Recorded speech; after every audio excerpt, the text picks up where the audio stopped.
अगर हम वास्तव में चाहते हैं कि हम ये बताएं आने वाले टाइम में, तो सबसे बड़ा हमें एक काम करना पड़ेगा, संविधान में जो गड़बड़ियां हुई उनको ठीक करना पड़ेगा। हमें बड़ी खुशी है कि 25 जून को, अब से 5 दिन पहले, संसद में एक प्रस्ताव आया है कि वो इमरजेंसी इल्लीगल थी। आया ना प्रस्ताव? लेकिन उस प्रस्ताव से जमीन पे कोई बदलाव नहीं आएगा। वो प्रस्ताव का प्रस्ताव है। जमीन पे तब बदलाव आएगा जब एक और प्रस्ताव आए कि उस इमरजेंसी के दौरान जितने संविधान में संशोधन हुए और जितने कानून बनाए गए वो सारे बेकार हैं, वो सारे खत्म हो जाएंगे। तब बदलाव आएगा। केवल इमरजेंसी को काला दिन, काला इतिहास बताने से कोई बदलाव नहीं आने वाला। वो केवल एक एकेडमिक डिबेट रहेगी। बदलाव तब आएगा जब इमरजेंसी के दौरान जो गड़बड़ी की गई संविधान में, संविधान का बेसिक स्ट्रक्चर बदला गया, उसको ठीक किया जाएगा।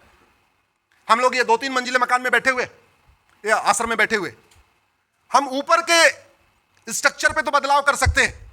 चलो ठीक है, ये ऑडिटोरियम है, कल को यहां ऑफिस बना दें। जहां किचन है वहां ऑफिस बना दें, ये कर सकते हैं। क्या हम इस स्ट्रक्चर की फाउंडेशन को चेंज कर सकते हैं? क्या जोर से बोलिए जरा। नहीं। ऐसे ही भारत का संविधान में आप संशोधन कर सकते हैं, संविधान के बेसिक स्ट्रक्चर में आप बदलाव नहीं कर सकते। और संविधान का बेसिक स्ट्रक्चर क्या? उसको प्रीएम्बल कहते हैं। इस इमरजेंसी के दौरान संविधान का बेसिक स्ट्रक्चर बदल दिया गया, और जिन लोगों ने बेसिक स्ट्रक्चर बदला वो आज संविधान बचाने की दुहाई दे रहे। केवल इमरजेंसी को काला अध्याय बताने से कोई फर्क नहीं पड़ेगा। फर्क तब पड़ेगा जब इमरजेंसी के दौरान जो संविधान का बेसिक स्ट्रक्चर बदला गया, प्रीएम्बल बदला गया, जो सेकुलर शब्द जोड़ा गया, उसको निकाल दिया जाए, तब फर्क पड़ेगा। इसको हमने सुप्रीम कोर्ट में चैलेंज किया है, मैंने चैलेंज किया है, विष्णु शंकर जैन जी ने चैलेंज किया हुआ है। और यह बदलना क्यों जरूरी है सुरेश जी? 13 दिसंबर 1946 को प्रीएम्बल पे चर्चा हुई, 22 जनवरी 1947 को फिर प्रीएम्बल पे चर्चा हुई, और एक मत से प्रीएम्बल पास हो गया। और यह कहा गया प्रीएम्बल बदला नहीं जाएगा, प्रीएम्बल हमारा बेसिक स्ट्रक्चर है, प्रीएम्बल हमारा गोल्डन गोल है। प्रीएम्बल को अचीव करने के लिए संविधान में जो बदलाव करना है करना, प्रीएम्बल को नहीं बदलेंगे। 15 नवंबर 1948 को प्रोफेसर केटी शाह ने एक अमेंडमेंट मूव किया प्रीएम्बल में सेकुलर शब्द जोड़ने के लिए, वो रिजेक्ट हुआ। 3 दिसंबर 1948 को प्रोफेसर केटी शाह ने दोबारा एक अमेंडमेंट मूव किया सेकुलर शब्द जोड़ने के लिए, वो रिजेक्ट हुआ। 6 दिसंबर 1948 को लोकनाथ मिश्रा ने कहा यह प्रीएम्बल बहुत खतरनाक है, यह भारत का कॉन्सेप्ट नहीं है, यह बिल्कुल नहीं जोड़ना चाहिए। 17 अक्टूबर 1949 को फिर से प्रीएम्बल पे एक अमेंडमेंट आया, वो रिजेक्ट हुआ। यानी 3 बार सेकुलर शब्द को संविधान सभा ने रिजेक्ट किया था, तब हमारा यह प्रीएम्बल बना था। 26 नवंबर 1949 को संविधान स्वीकार हुआ, उसके बाद हमारा रिपब्लिक डे मनाते हैं। 1946 में 7 में गोलकनाथ केस में सुप्रीम कोर्ट ने कहा कि प्रीएम्बल संविधान का बेसिक स्ट्रक्चर, इसको बदल नहीं सकते। 1971 में, उसके बाद 1973 में केशवानंद भारती केस में भी सुप्रीम कोर्ट ने कहा प्रीएम्बल बेसिक स्ट्रक्चर है और कोई भी सरकार बेसिक स्ट्रक्चर को बदल नहीं सकती। इसके बावजूद 76 में इसको बदला गया। तो मेरा यह मानना है कि हम सबको मिलकर मांग करना चाहिए कि जब इमरजेंसी गलत है तो इमरजेंसी के दौरान किए गए कार्य भी गलत हैं, उन कार्यों को वापस लेना चाहिए। लेना चाहिए, नहीं लेना चाहिए? लेना चाहिए। हम जिन चीजों को लेकर चल रहे हैं, हम जो हमारा लक्ष्य है, उसमें जो सबसे बड़ी बाधा है वो गुलामी की सोच है।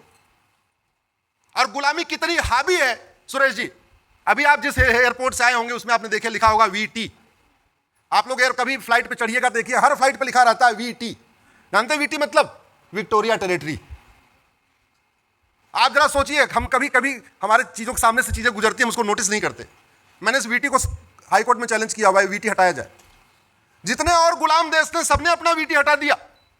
पाकिस्तान ने वीटी हटा दिया, बांग्लादेश ने वीटी हटा दिया, भारत आज भी वीटी लेके बैठा हुआ। वीटी का मतलब होता है विक्टोरिया टेरिटरी। गुलामी के नाम चल रहे हैं। जिस दिल्ली को भगवान युधिष्ठिर ने बनाया भगवान कृष्ण के आशीर्वाद से, उस दिल्ली में युधिष्ठिर रोड नहीं है, भीम रोड नहीं है, नकुल रोड नहीं है, सहदेव रोड नहीं है, कृष्ण रोड नहीं है, बलराम रोड नहीं है, कुंती रोड नहीं है, माद्री रोड नहीं है, अभिमन्यु रोड नहीं है। उस दिल्ली में Baba road, Humayun road, Tughlaq road, Ghazni road, Ghori road, Lodhi road, सारी रोड है। इसके लिए आवाज उठाएंगे ना। हमारा जो लक्ष्य है ना वो टॉप का है। जैसे घर बनाने के पहले एक साथ छत नहीं पड़ती, पहले फाउंडेशन पड़ती है, फिर पिलर खड़ा होता है, फिर दीवार खड़ी होती है, शटरिंग होती है, फिर छत पड़ता है, फिर प्लास्टर होता है। तो हमें पहले छोटी छोटी चीजों को एक एक करके डिमांड में लाना होगा। सबसे पहले मैं कहना चाहिए गुलामी का नाम हटाओ, और टुकड़े टुकड़े में नहीं। एक बार औरंगजेब रोड बदल दिया, एक इलेक्शन के पहले ये बदल दिया ना। एक भारतीय नामकरण संहिता बनाओ, एक साथ पूरे देश के गुलामी के नामों को बदलो। मैंने पीआईएल फाइल किया था, लेकिन सुप्रीम कोर्ट के जज साहब को बहुत मिर्ची लग गई, जस्टिस जोसेफ को। बोले इससे तो देश उबल जाएगा। हमने देश क्यों उबल जाएगा? अरे जिन वैसी दरिंदों ने हमारे माताओं बहनों का बलात्कार किया, जिन वैसी दरिंदों ने हमारे पूर्वजों की हत्या किया, उनके नाम पे सड़क मोहल्ले गलियां क्यों होनी चाहिए? हम स्वतंत्र हो चुके हैं, हम संप्रभु हो चुके हैं, उनके नाम पे क्यों होनी चाहिए? हमें सबसे पहले उसके बाद मांगना चाहिए कि सारे गुलामी के निशान हटाओ। वैसी दरिंदों के द्वारा जितने हमारे मठ मंदिर तोड़े गए हैं उसको रिस्टोर करना चाहिए, और रिस्टोर करने के लिए अगर कोर्ट की लड़ाई चलेगी तो बहुत साल चलती रहेगी।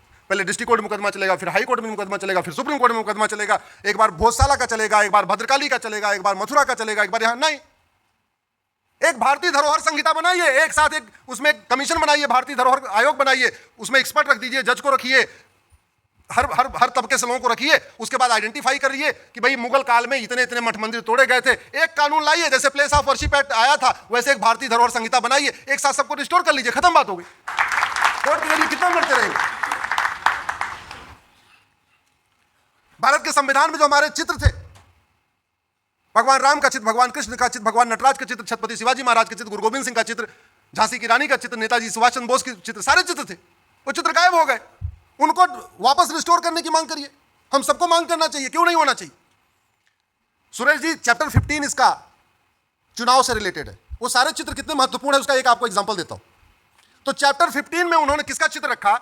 छत्रपति शिवाजी महाराज और गुरु गोविंद सिंह का रखा।